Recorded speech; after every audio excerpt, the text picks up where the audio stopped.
Alright guys, so I've installed the seat covers. Seat covers are not what I expected, although it said universal. I guess in reality, universal really means you're lucky if it fits well. Uh, it locks up the center seat here, so I have no access to the seat belt. Although it does have a zipper, but if you unzip it, it looks really ridiculous, and it's not gonna work well. Um, the Also, the other problem is that there's no holes for the headrest units, so I had to cut them open. There's also not a cover for that centerpiece there, so if you have a 2019 Toyota Corolla, I do not recommend this. If you're planning to use this as a regular seat cover, I also installed these shoulder rest pads.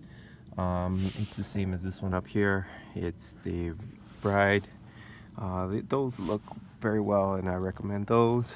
Um, Other than that, I mean, it's just an okay seat cover. I would have to review the rating from a 6 to actually a 5 now because of the way that it fits. And yeah, if you guys are looking into it, I'll have the link in the description. And for 20 bucks, I guess it's decent. All right. If you like this video, subscribe, and I'll be posting more videos about car upgrades, and hopefully you'll enjoy them. Thank you.